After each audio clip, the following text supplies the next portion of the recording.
gets back home tonight. And the clock just starts right over, and the walls come closing in, and the bathroom dips and then twirls, and your eyes get sunken in so deeply you can't recognize the face you see so easily. No one gets back home tonight. Welcome back to Transpotting, part 2 of the August recap, where we're going to get political and talk about stuff that's sensitive. So gird your loins and buckle up, and go and get some popcorn, and return to us, and we will continue. Great content advisory. Yes. So, shall we just dump into it? Are you ready? Are you both ready? I'm as ready as I'm gonna be. Hold on. Okay. Let me just make sure my hair's cute and fluffy. Okay. You're gorgeous, darling. You don't need to My worry hair about is so fluffy. I'm like a little golden retriever. I mean, golden Plus. retriever girlfriends are amazing. Yeah. Okay, so as so many of you are aware, this last week has been a political worldwide shit show. Lots of things have happened A, around the world, B, in the United States. Yeah. I'm going to start worldwide here first, just really quickly, because I mean it's a shit show. One of the big things in worldwide news is that Article 4 of the NATO agreement just went into effect because of what's going on in Poland. Why that's important is because that's the leading step to Article 5, which is the NATO countries go to war because of the attacks on Poland. Huge clusterfuck of news there. Things are once again heating up in the Middle East. I'm not touching that one because that's a whole other political shit show in and of itself. Yeah. But the biggest thing that we're going to talk about here today, we're not going to go too much into the details of what happened. Wait. There's another really cool thing. A cool thing Okay. that I want to bring before we go into the deep, dark end of the pool, that the real famous said is also potentially life on Mars. Oh, Signs yeah. of life Oh, I missed that discovered on one. Mars. Oh, yeah. There was basically a fossilized like waste footprint kind of potential microbial beings from like millions or billions of years ago. And they're like this, No. we cannot find another reason for this to be here except for there being ancient microbial life at some point. That is crazy. Yeah. That's awesome. Yes. Okay, I'm done. I'm good. Okay. We can. I mean, just stretch before we get into Yep. this because I'm gonna have a Well, field I'm day. going to preface and it, get ready. prefacing it with saying we are not going to dive into the whole story of it, of what happened, because it's been beaten to death. It is Phrasing. beating the proverbial dead horse. It's been analyzed every which way. Let's put it that way. There was a assassination that happened. It was it was horrendous. It happened on a school campus. And I think the big effects of it are we're still feeling the ripples of what happened. There's been a lot of political drama that has happened in the United States. There's been a lot of political drama that's actually happened in Canada because of it as well now. It's actually having political effects in the UK as well, as a wonderful author who shall not be named, who won't go into that one, started doing quotes from a historical figure from Germany, let's put it that way, and saying about how it was good quotes. So the ripple effects are still growing. Oh, another world news, France is rioting again. And Nepal is rioting. Nepal, yep. Sorry. But anyways, Revolution, I would say more than definitely revolution. A riot. It was Yep. a revolution, yeah, for sure. So, needless to say, And sorry, world news, Colombia. It's been a really big week. Yes. Isn't that Bolsonaro? I think so. I think I missed this one. Yeah. Okay, I gotta look this up. Okay, Yeah. cool. While you're looking it up, so it happened. Details were coming out about, what happened very, very, very, very, very quickly. About suspects, about, motive, about who they are, about who done it, about where it came from, and then it turned into a lot of heated microaggressions from one side to another, and now the other side to back to the first, and it's been a lot of back and forth. There's a lot going on. Emotions are extremely high. There's a lot of feelings on this, and I think it's we're going to try and keep it as civil as possible here, because I know that we all have our opinions. We all have where we sit with it, and we're going to try and break it down. We're not going into too much about the person. It happened. We're looking more at how things have unfolded. So we've actually a little bit discussed into this, and I guess the first thing was going over the spread of information, misinformation from the start. Do either of you want to try going into this first? I would like to first begin by kind of talking about the effects of this person before the incident. Yeah, go for Because it. I just want to make sure that it's established that this person was not a good person. This person was a white supremacist, and they enacted stochastic terror on marginalized groups of people, minorities, trans people, women, all of the above. So, gonna just put that out there first, that they caused a lot of harm, and the events that followed also caused a lot of harm, and just because of the misinformation and hearsay and the straws being grasped at by folks who wanted to cause similar harm as this person. Thank you. Jess? Now we can get into your notes if you want. Well, no. This is good. We're like, this is part of the conversation. I think that's very well put. I'm it's been a real trip of a week with it. Because I do feel like the speed at which I kind of feel like there's something there's like two pieces that come together on this for me, which it's like the 24-hour news cycle that has a lot of mainstream media, and very much it was like this, I think, a little bit around the birth of the internet, and then with as the internet has grown and matured and evolved into like what it is now, I think it's even worse. The rush to report, the rush to get a story out there, the desire to like have a take, and just the amount of information coming out about it that is false. And I feel like it's like because the internet does that so fast that mainstream media wants to like beat the internet, and they can't. They like won't be able to, like, ever really, but they like really try. And so then we have mainstream media rushing way too much, which I think it would be a little bit of a different culture if there were like kind of people theorizing and jumping the story, and saying things too fast and all of that, but the media was a little bit more reserved. Like that would be a different thing, but that's not at all what we're experiencing. And I just think that we are really in the place now where like it becomes very, very hard. And this has been an issue for a long time, but it just really, I feel like what happened this week really, really brought it so much to kind of the forefront and to a head,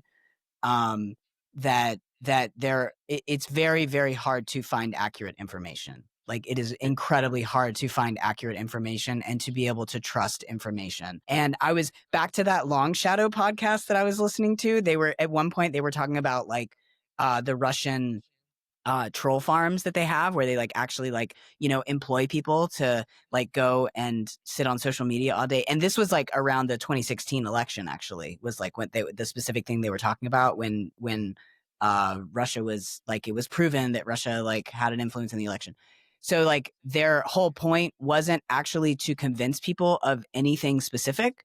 Their point was to sow so much disinformation that people stopped believing anything. And I feel like that not only, I'm not giving all the credit to the Russian troll farms for that, but they were like a part of that. And then I think everybody else also like so many other people, most individual people, most media people have contributed to that so much that it is just it just becomes very hard to believe almost anything. And that is really a trip. And I just feel like yeah, I mean that's been really striking. So I'll pause myself there. I mean, we've got the media, like you're saying, trying to like following investigations via social media, and that leads to, and also we've got media that's very biased still. All right, and in a place and time when we've got a whole administration that's got an us versus them mentality. It's singling out trans people and minorities of every kind, and are aligned with the white supremacist ideals of the person that was assassinated. And that leads to jumping all in immediately on attacking trans people, on attacking minorities, on pointing fingers of even leaders, even conservative leaders in positions of power, going all in on trying to immediately accuse um, the entire group of people, and then call for violence against them without there actually being any evidence of that being the case. But also, that wouldn't be appropriate anyway, because the majority of any kind of uh, violence enactor in these situations does not fit those descriptions. So, and of course, their tune was not the same when they learned the actual identity of the alleged shooter.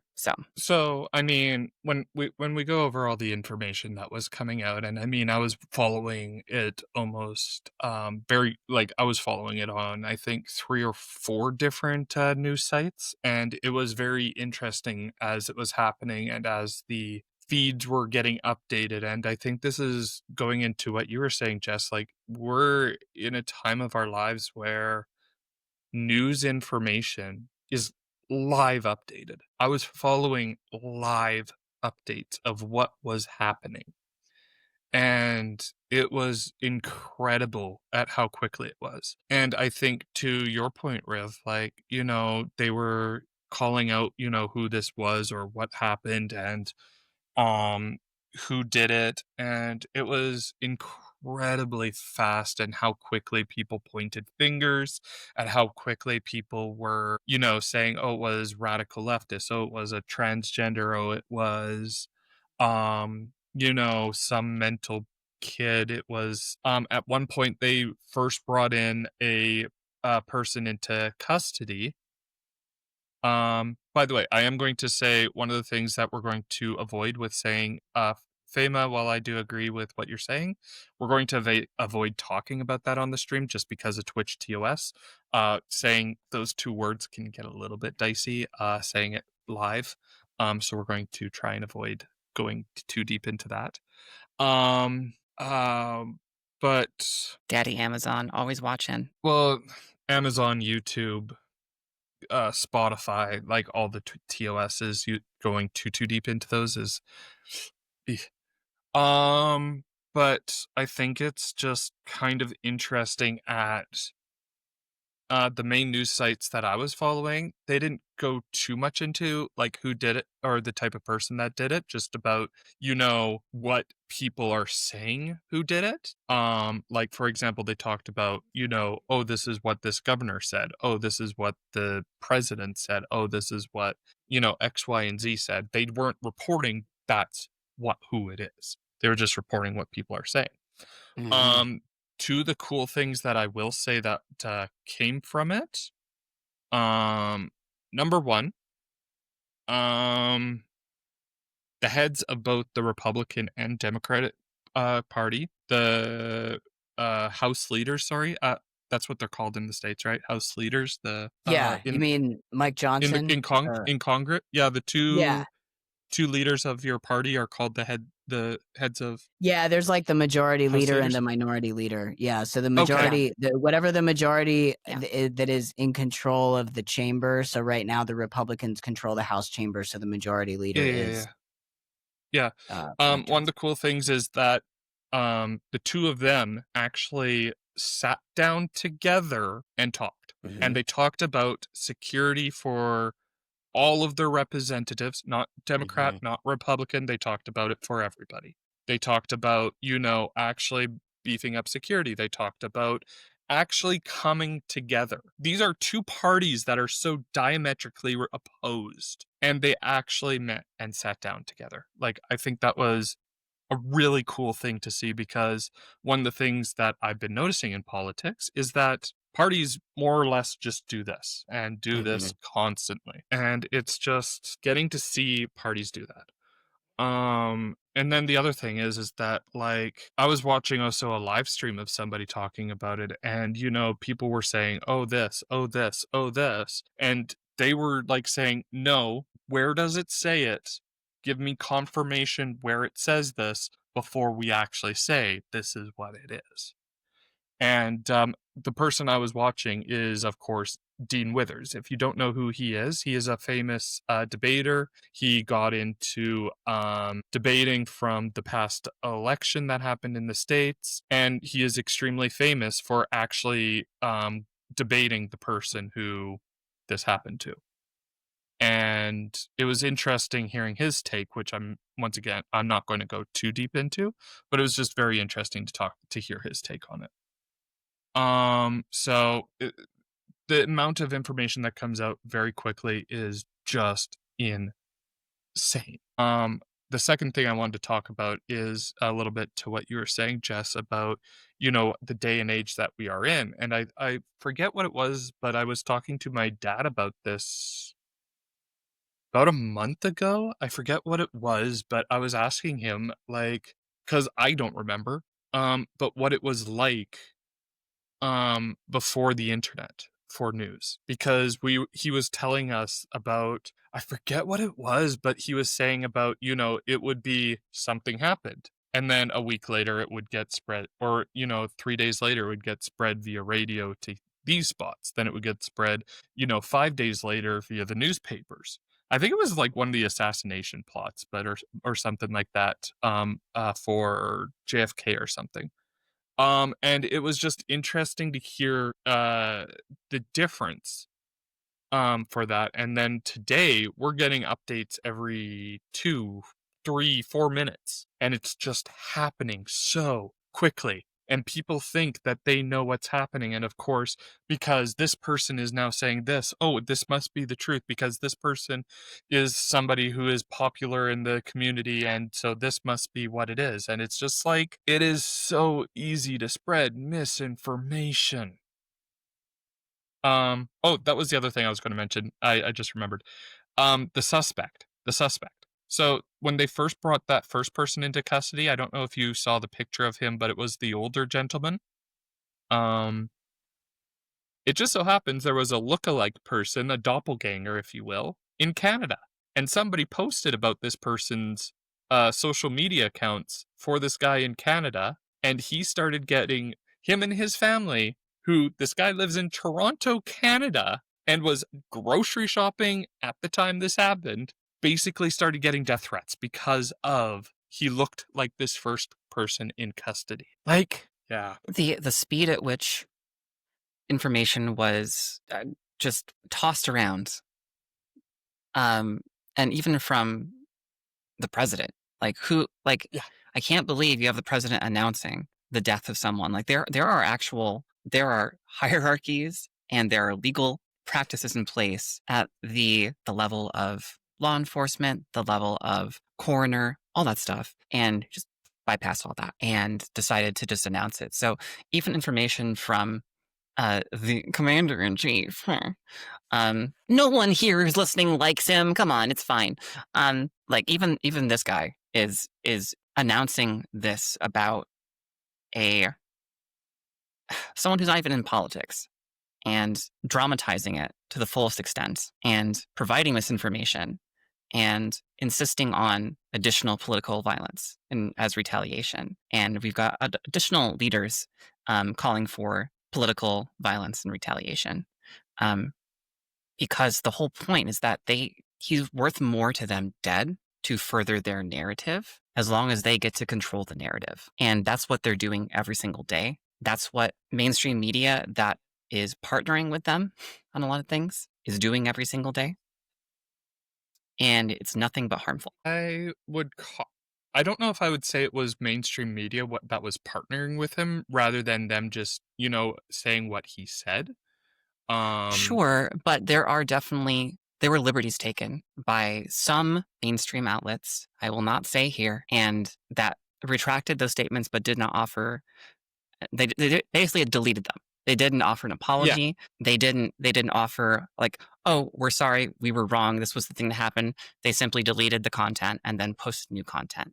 The damage was already done. Yeah, and see, that's not right for a media to do. They need to actually issue apologies. But I mean, those are obvious. Like for me, those are media outlets I don't even read. But you're right. There are people that do read them and that do follow them and that do take information from them. Well, and I think it is important that, and this is not the first time this has happened, but that they are mainstream outlets. These are not extreme. These are not outlets that are on the fringes. These are not media sources that are like that particular one is like a center right media source, but like it's not a far right media source. Like this is not Steve Bannon's channel saying this. Like this is like a frickin' media enterprise, one of the main media enterprises. So I mean that's significant. And one of the things that that I think is really important for our community to deal with is that what really got to me about it a little bit was there's a lot of this situation that got to me about it, including some of the things that we don't want to talk about on here because of terms of service. It's not, there are some things that would be more appropriate to talk about in a different forum. And it doesn't mean they're not true. They're just not going to get on them here. But I think that the centering of attention on trans people around this event is really alarming. Because we've seen this happen more and more. Like this is not the first time that the far right would like to run with like this is the fault of a trans person, and we're going to take that to mean that the entire trans community is a risk, and we need to do something about them as a group. Like that narrative has been happening. It just happened a few weeks ago with the school shooting at the that happened with the I think it was Catholic church or Catholic school, like in Catholic school, that they were in the chapel or whatnot, right? Where there is some more, I would say, some more legitimate questioning of that particular individual's gender identity in a way that actually does not fit the typical narrative of somebody who perpetuates this kind of violence in a public way, which is that it's normally a cis white guy. But like and again, that's questionable. I'm not saying like that's how it is. I'm just saying like there was a little bit more behind that. And even before that, people were trying to push like, including the person who was killed this week, very much trying to push the narrative of trans people being all too responsible for this kind of violence. But I think that what really got to me about it this week was that, of course, there was all this rumors about the alleged shooter, And then when that turned out not to be true, there was a bunch of rumors about the markings on the bullets, which I know we may get into a little bit more specifically, but there was a bunch of rumors around that. And then when that also got to be disproven that actually that's not trans ideology either, actually that was totally misinformation, which is what we were just talking about. Then now, just this morning, there's another trans wrinkle, right? Because those failed, right? And those turned out A not to wrinkle be in true. trans, if you will. So now they're saying that the latest thing from this They morning might have had a trans roommate or something like Yeah. that. Yeah, I saw that one, which Started with girlfriend and then went to roommate. Yeah. which one of I think it was one of my friends, I don't want to quote them now because I don't remember if it was them, posted something about that, and it's basically this whole idea that, you know, it's the, you know, it's trans ideology. It might have been a trans roommate. Like, how does a trans roommate affect this entire thing? Like, seriously? It's just there's yeah. such a searching, like such a very kind of rabid search for finding the trans in this Yup. that is really, I think, I know it's not just me that has like gotten a bit shaken this week, because what that I think spells out for, like, you know, I feel like I remember it wasn't too long ago that it was a little bit more about like protecting women and children, right? And Yeah. all of a sudden we are like in this whole other level of the conversation on trans people are a danger to society, right? So the underlying thread is trans people are a danger to society. And we're just gonna like prove that in every, people are trying to prove that in every way that they can, right? But for a long time, it was really pushed on the sports and bathrooms position. You know, they were just like really trying to push it on sports and bathrooms, you know, we're protecting the little kids. We're protecting your wife when she goes into the public restroom. We're protecting your daughter when she plays volleyball. We're protecting, you know, like all this over and over and over. You know, we're protecting the kids from getting read to by drag queens. It's like all the different crap. But like this is like it's just such a marked escalation. And again, I know it's not a new concept of like there was a shooting, let's say that it's a trans person before we have any real information about it, but just the level with which that was run with this particular thing that happened, and the amount of insistence on going back to that narrative after something gets disproven, like, well, we're going to find another way to get back to that narrative because like that's really the narrative that we want. That to me like just really says something about like what the conversations that, to be honest, we can expect to continue to happen in like So as news unfolds. It's just going to escalate from here. so And one of the I things mean, it was do always wanna going to, oh, but sorry. they wanted to, one of the things that they intend for this to do and to cause is to continue to escalate it. And they were going to find a way to do that. And they found a way to do that. And they're going to keep, as you said, beating a dead horse. Sorry, phrasing. Yeah. Well, one of the interesting things I will say is that now that I'm thinking about it is I don't think anybody really or at least no prominent figures or news outlets were initially saying that it was a trans shooter. I think they were saying it was a radical leftist shooter to begin with. That's where they Yeah. were going. That's where a lot of No. people were saying, and they were saying that I think the reason why the trans shooter came out was because of the debate that got started just as it happened was Yeah. how many trans mass shootings have there been? Yeah. And that's where that narrative came out from.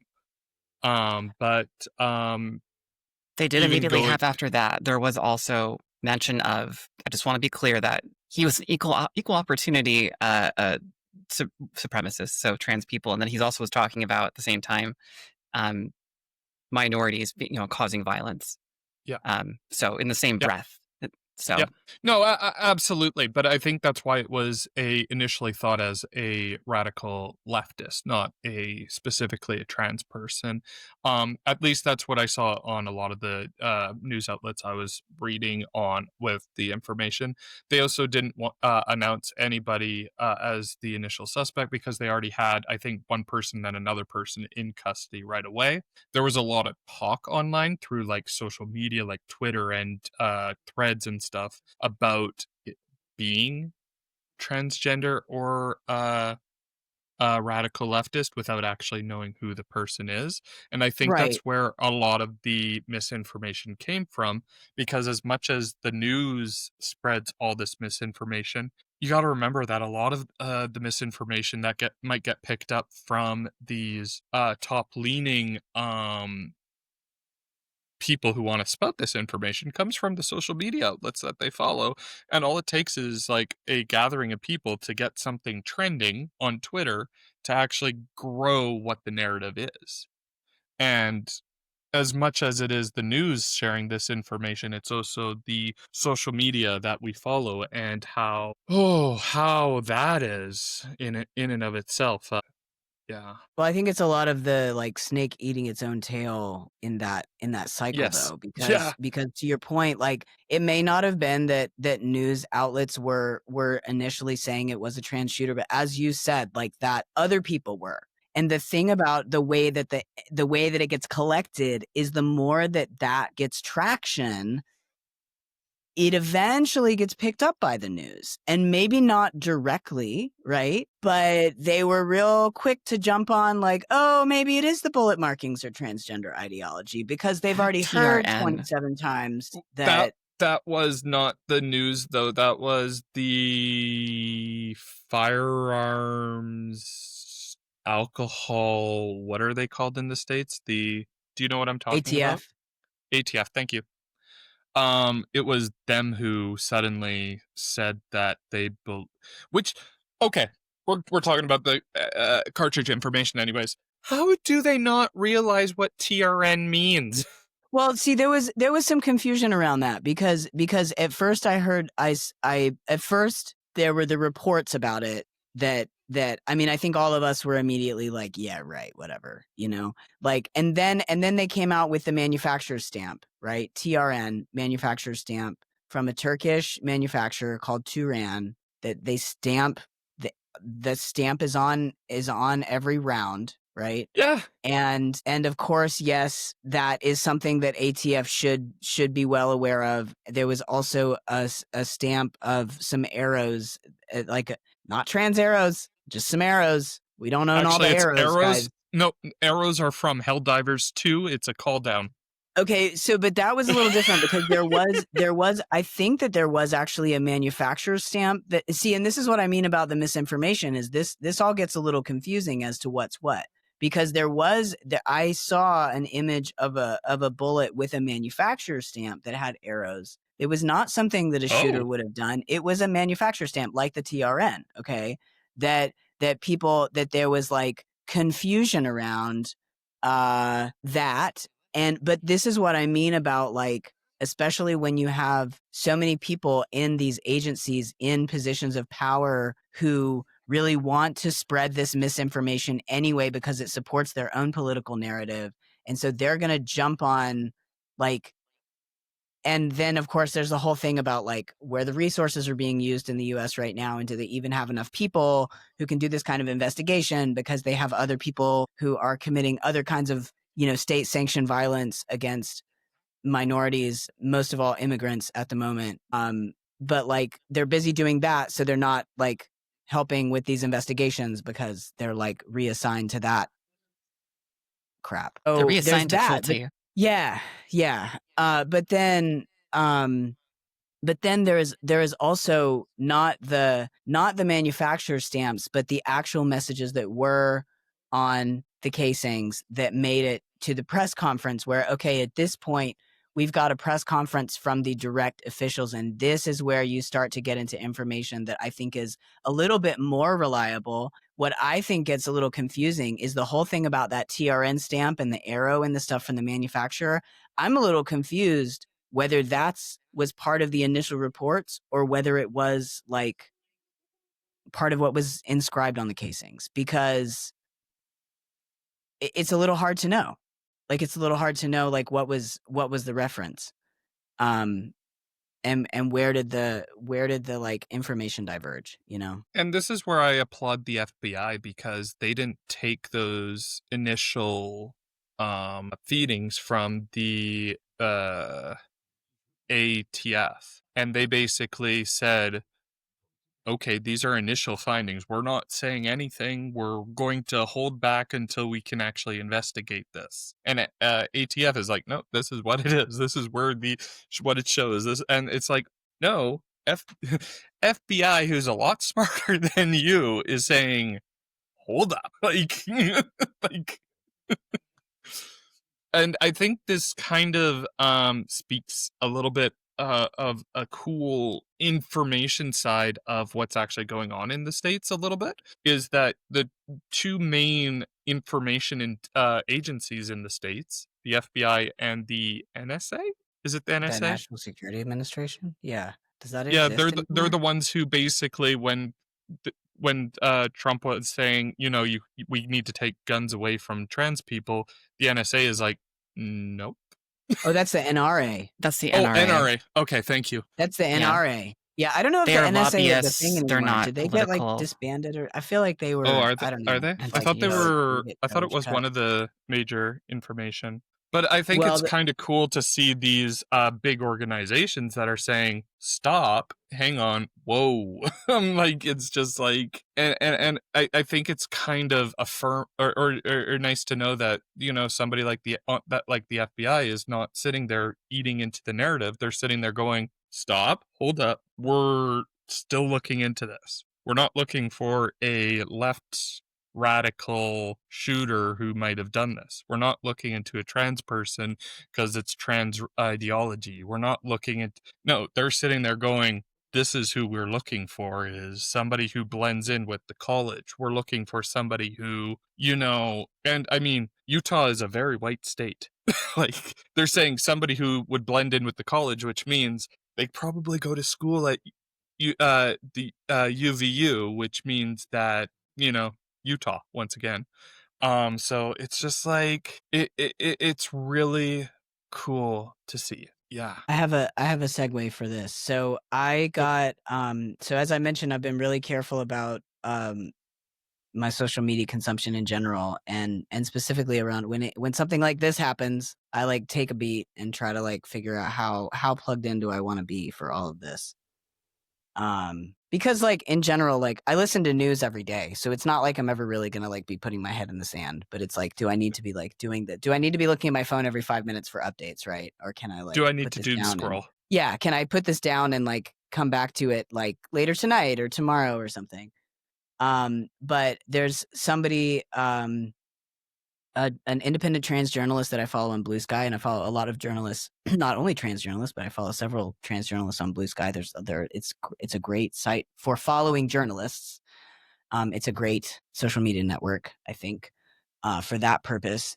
And they put out this podcast that is also about internet culture and how it's messing up our culture. So I was saying I listened to Long Shadow, but then they put out this episode for this other podcast that I had never listened to before, but I listened to this one episode yesterday. And the podcast is called Panic World. And the episode is titled, are we avoiding names here? Because we just haven't been. We haven't been for the situation that we're referring to. If you want to mention a Okay. journalist, I'm sure it's fine. No, that's Yeah, fine. if you That's wanna fine. mention I'll the just nerd- say the name of the episode is name of person was killed by a meme. Like that's the name of the episode because they very much deep dive into the And of that stuff. yeah the what was written showcasing on the inscriptions. casings.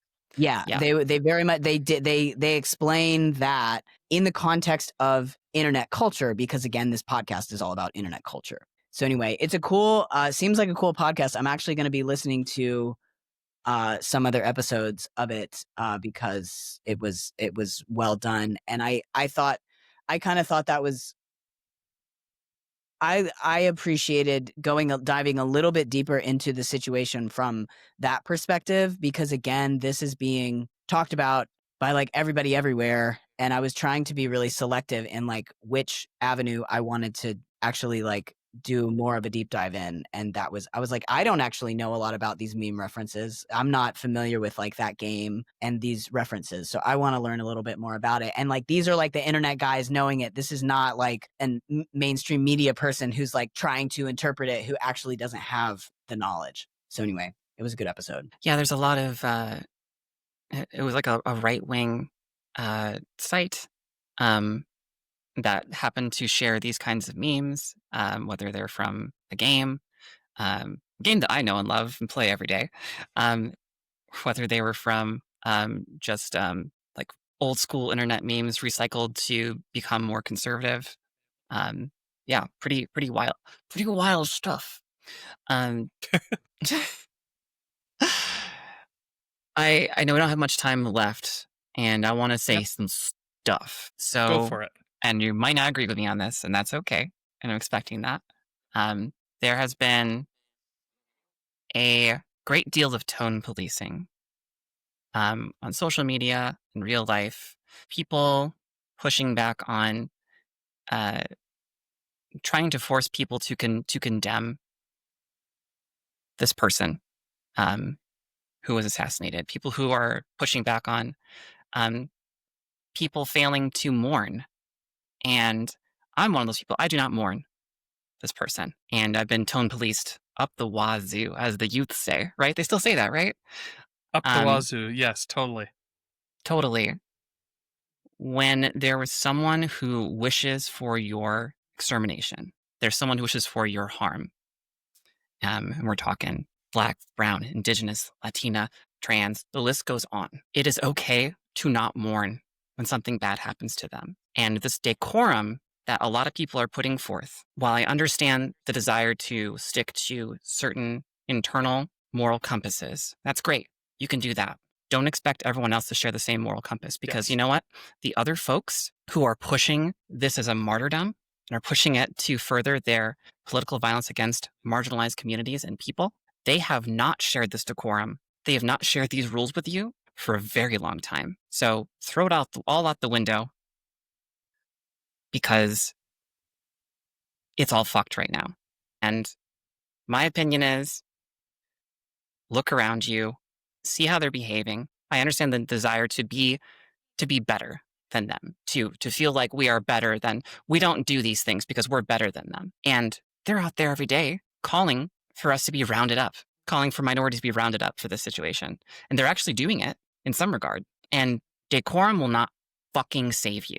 And yes, I am pissed. I think it's important to note, and I mentioned before the episode that there's been a certain amount of I don't know if I would say, I know the right word is not doxing, but to the point that you're making, Riv, about it goes. I mean, it is tone policing, but it has gone beyond that, as far as there have been very overt campaigns, and there are right now, about people who are trying to expose people on the left, on the political left, who yes, are either celebrating something that people say should not be celebrated, or not mourning someone that people say should be mourned, or not painting over a pretty picture that people are trying to paint here. There's all of that, and there is a real kind of desire to cancel and actually affect the personal lives of people, and even I'll bring up another name that's not the name we're not mentioning, but like I saw a clip of Stephen Miller on mainstream media, where he was talking about going after the left for this very thing, in this very instance, like using it for that example. It was actually really like kind of it was like he kind of let the mask slip for a second, I felt like, and was a little honest. But I think that like all of that is really accurate, and like, and I'm not going to get into the personal stuff because of that, to be honest. But I will say that civility is a tool of white supremacy. Like, civility is very much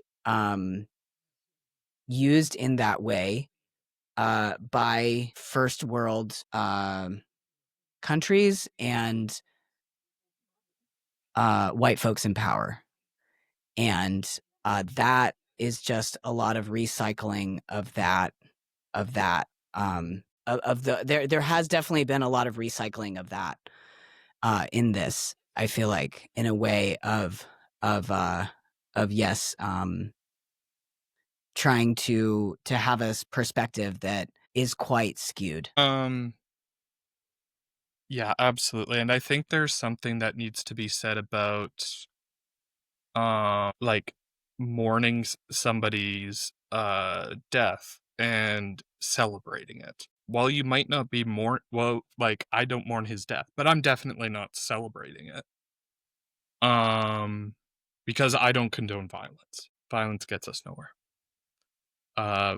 Because if you go for violence begets violence.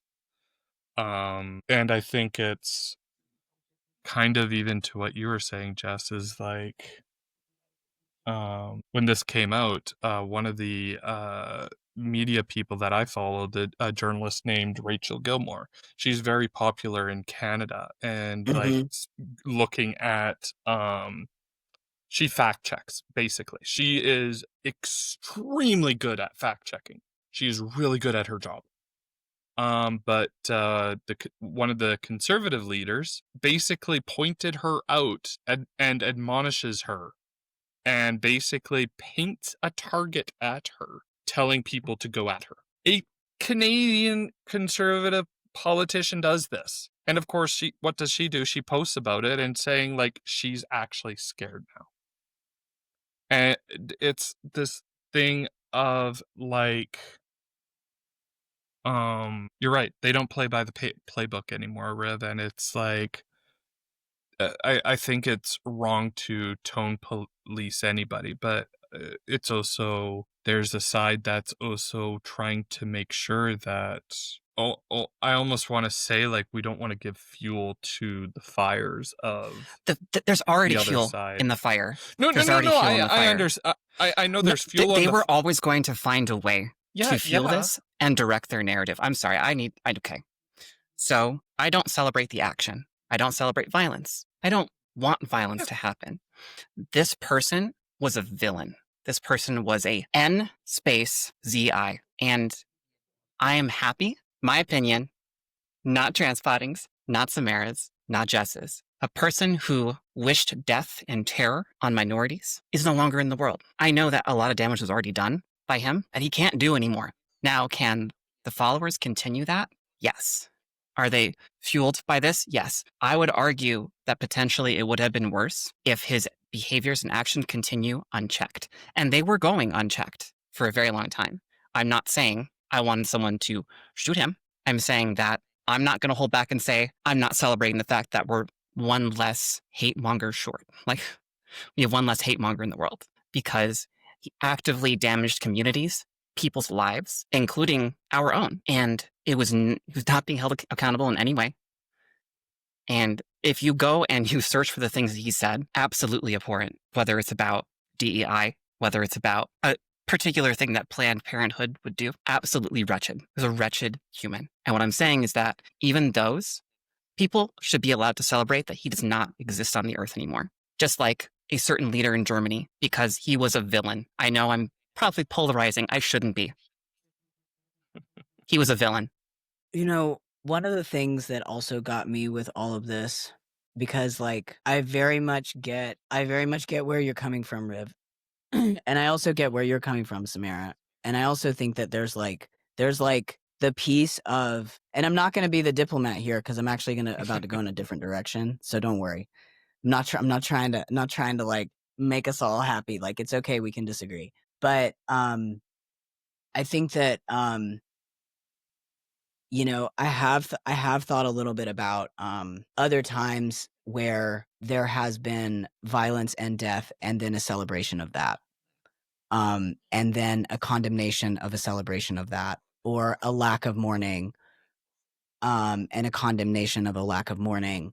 And I think a little bit about, I think about Matthew Shepard, I think about the Westboro Baptist Church that would go and protest at military funerals because there were gay people allowed in the military, and even if the funeral was not a person who was gay, they would just show up anyway, and all the different, and like I will say that, so like I've thought about all of that, and I've also thought about just what are the repercussions for us as a community and a society for this anyway, like where do we go from here? Does this turn up the temperature or turn down the temperature? I think it's pretty clear it turns it up, right? Like this event has turned up the temperature, and that was always going to be going up. Like we have been going up, right? And like, did it help that? No, it just made it worse, like this week right now. But another piece that I've thought about it from a personal angle is that the same day that this incident happened, there was a school shooting in Colorado. Right? Yes. And I thought a little bit right that day, as far as when you mourn someone, when you talk about someone who has passed, especially someone who has passed, who has died in a violent and public way, whether it's something like this that was a targeted killing or whether it's a mass shooting. A lot of times, like for this particular person, there's a lot of conversation about who he was and what he did in his life, right? And what kept getting me about it was that like we lose a lot of life in this country with children who do not ever have the chance to even get to the point. Like we can't talk about the things that they really did in their life. I mean, we can a little bit, but like they're so young that they don't have time to accomplish anything to be mourned as an adult because they don't make it, And like that was one of the things that, is just very sad about our culture, is that we talk so much about this person who was around enough to have done things, terrible things, yes. But like as a culture, this ends up being more important because of politics and positioning and because of the way that our culture communicates. It ends up being more impactful than all of the kids that die at school. And for me, it was really hard to take my kid to school that next day. Like, I was just like, that was the first time that like I seriously was like, whoa, like I really do not want to drop my kid off at school today. And it was like the combination of this big event, the school shooting that happened the same day in Colorado, and the focus on the trans community. And like me as a trans person who is a parent dropping my kid off at a public school, I was just like, it was just like really, really intense. And so like there's just part of that too, that like we have just, violence has become so interwoven in our lives that I think it's so unfortunate that there's been this fallacy of like, oh, look, it's political violence, like that's happening. Like we have this rise of political violence. And I'm like, I'm sorry. It's just, no, there's violence like all over the fucking place, like Yes. all the time, like what is happening to immigrants in this country is so terribly violent. What has happened to incarcerated people in this country, and very much like Black and brown and Latina, people of color, indigenous people, and is so violent. What has happened to women is so violent. Like what has happened to queer and trans people is so violent. Like it's all so violent. And it's spun as like this escalation now because it's hitting a different, okay, it's a more public figure, it's a more political figure, it's also a member of the upper class, and that's a whole thing. But like that is like, to say that now we're at this escalation of violence because of this one life, when to me, I don't see that one life, and this is not anything personal against this person in this way. I have those opinions too, but this is separate from that. I don't see this one life as more important than all of these other lives, to get this much attention, and I think especially as a parent. Well said. I think and I think just even coming out of this, like, it's just really obvious, like what you were saying, that, the emotions with this is just dialed way up. There's a lot of feeling with it. There's a lot of hardship with it. Like, it's just, there's so much. And I think it's interesting seeing the different emotions and different ways that we all absorb it. And I think, anytime something like this happens, like, you never know how somebody's going to react. You never know what people are going through. You never know how people are going to take what's happening. So I think one of the main takeaways is, number one, don't tell people how to react. Don't tell people how to what to say. If somebody needs to emote, needs to say something, let them say that. They need to get that out, because otherwise they're going to bottle it in. It might not be celebratory that, somebody died. It might not be, saying, woohoo, this person's gone, life is great. No, they're just saying, holy crap, this happened. I need to get this out because this is what it is. This is the fact. This is what it is. It's not them celebrating. It's just them sharing. It also doesn't mean that they're condoning violence. And I think that's one of the big things that I think we all agree on, is that we don't condone violence. We don't want this. I actually had to do a little bit of research this last week into who Charlie Kirk was. I did say the name. I'm sorry. I had to, because I actually wanted to know him. One of the things about me that is, I'm sure as you both have understood from getting to know me, I like to know things. I like to research things. I like to have facts. And this goes back to the whole spread of misinformation and information that is out there. It's interesting to see who he was. It was interesting to find out the amount of information that he did, what he promoted, what he did, what he became. And he was a villain. He was a horrible person, in my eyes, in our eyes, in a lot of the world's eyes. There's still a part of me that empathizes, because I empathize with his wife and his kids who were there at the event, who saw this. And one of the big things that I was talking with I think it was my sister-in-law, is that, oh no, it was one of my other friends on another server, is that children who witness this are more likely to grow up as serial killers, because it affects their development. So we talk about, how these events affect kids. And I mean, these kids are getting affected by these events at the schools. It happened in Colorado at the exact same time. There was one last week. And it's just, it's horrendous. But where I'm going with this is, one of the interesting things that I did find about the spread of misinformation is there were interesting quotes to see that were taken out of context that he said. The main one that comes to mind is the empathy one. That quote is taken completely out of context. If you actually look at the full scope of the interview, it's a little bit different. I'm not saying it's any better. I'm just saying it's taken out of context with the spread of information.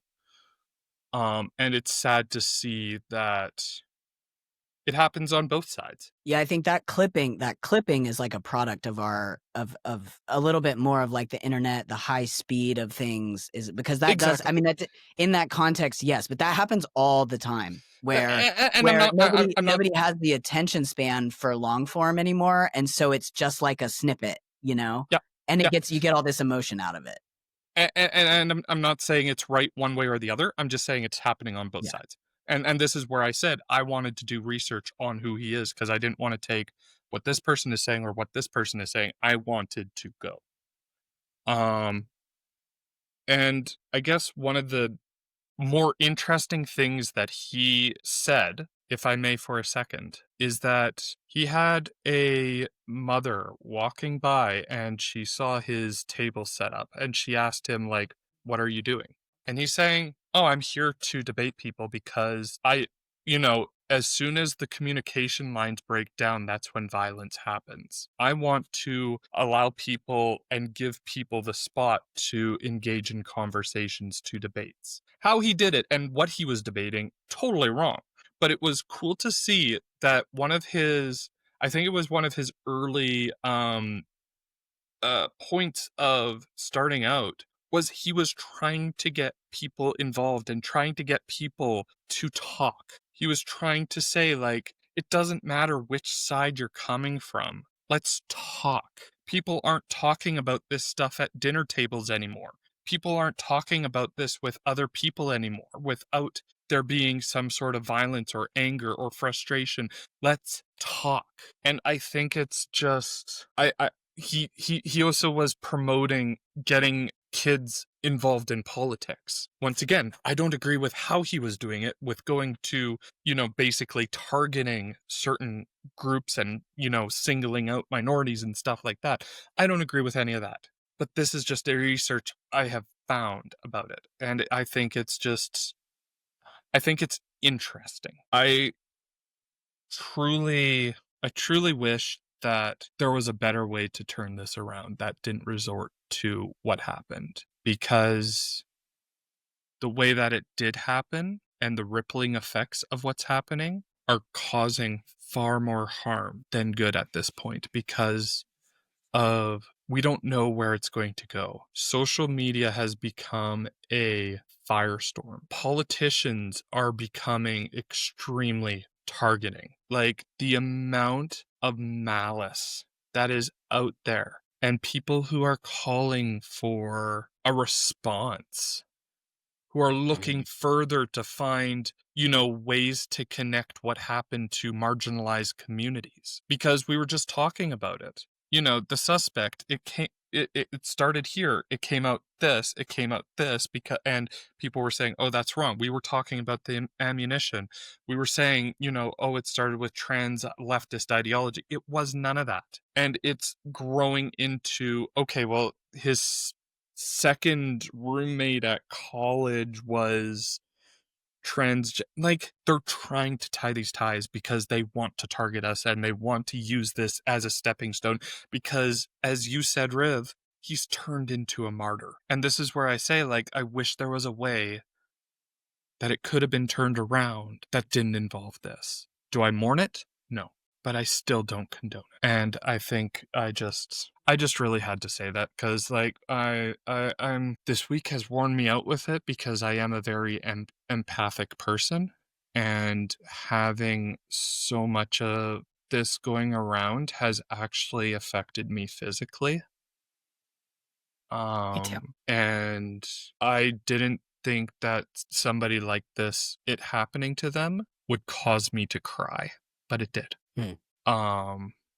I was watching Dean Withers, who I mentioned was very famous for debating him, who was basically considered a rival of him. And when I was watching him, he broke down when it came out that he had passed. So this is where I say, like, just remember, you don't know how other people are going to respond to these things. So don't condone any, or don't police tone any actions. Don't jump to conclusions that just because this person is not reacting XYZ, that they're this.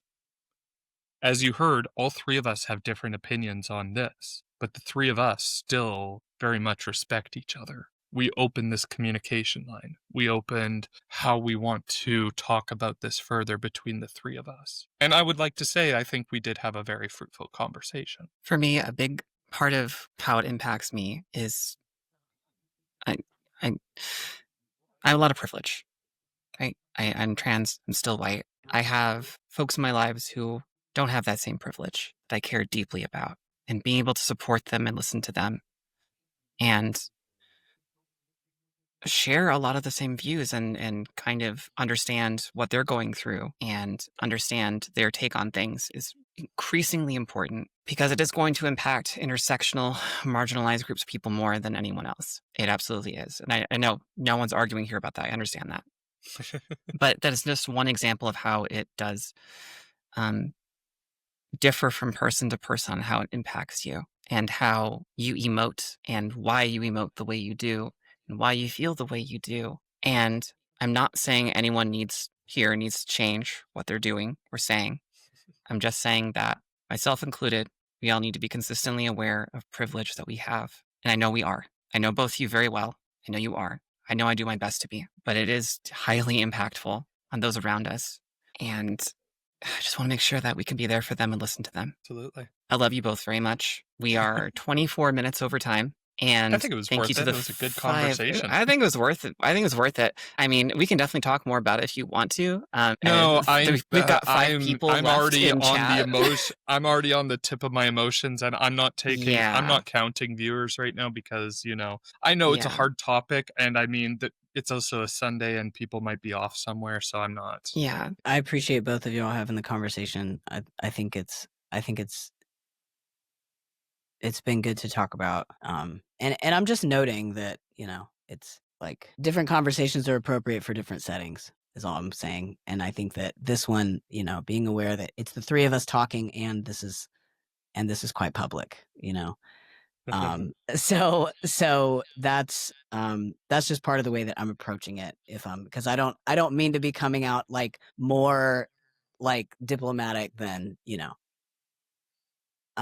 We all have lives we need to make sure are yeah, not affected as much as possible by this. I mean, they will be, but I mean, they if will we can be, mitigate that. and it's having it. One of the things, as I was mentioning, just as far as like turning up the rhetoric, it has had me think. I mean, like I'm a trans person living in the South, and I feel very comfortable where I am.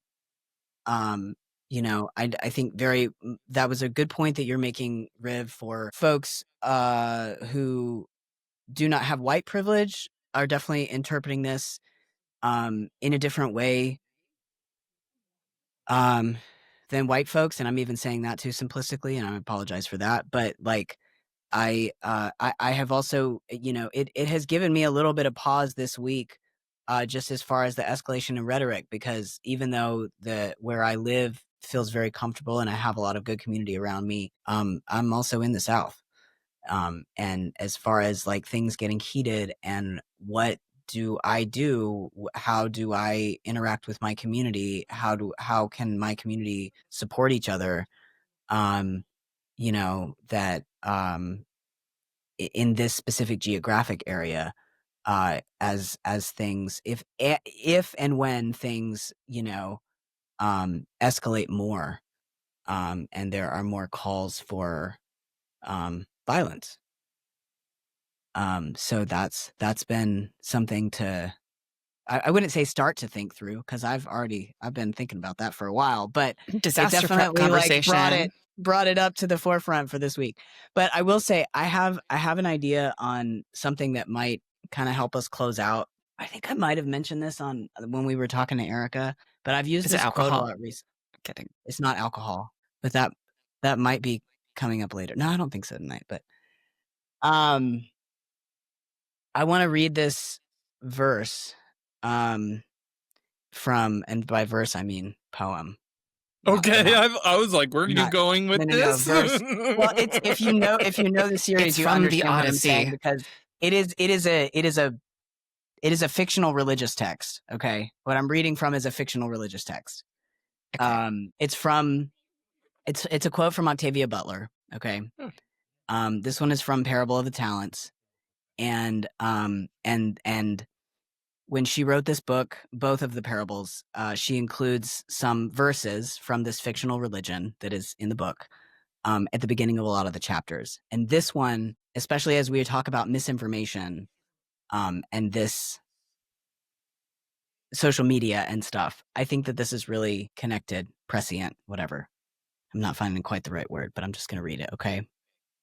Okay, so this is from Earthseed, the Books of the Living. So that's the fictional religious text. Beware, all too often we say what we hear others say. We think what we're told to think. We see what we're permitted to see. Worse, we see what we're told that we see. Repetition and pride are the keys to this. To hear and to see even an obvious lie again and again and again may be to say it almost by reflex, then to defend it because we've said it, and at last to embrace it because we've defended it, and because we cannot admit that we've embraced and defended an obvious lie. Thus, without thought, without intent, we make mere echoes of ourselves, and we say what we hear others say. That's very well said. And that's one of the reasons I don't spend a lot of time on social media. But With that, thank you very much, everybody, for coming out to this live stream. We hope you enjoyed it. For those who stuck around, for those who are listening on Spotify or Patreon or YouTube, thank you for sticking with us through this episode. I know it's a very emotionally charged, very heavy topic that we just went through. But we do appreciate you sticking it out. Go for it. Palate cleanser, so that people aren't leaving this episode bummed. I got a new sticker the other day, and it's just a little frog with a cowboy hat, and it says howdy. Oh, that's super cute. It's really cute. Isn't it cute? Howdy, y'all. you're Embrace the adorable. frog. Frog is life. Don't Oh, ever I change. dropped You're it. adorable. Ugh. But yeah, thank you for coming out. We do appreciate it, and we'll see you next time. Thanks, everybody. Oh, I didn't have the outro queued up. Okay, here we go. No one gets back home tonight, and it's so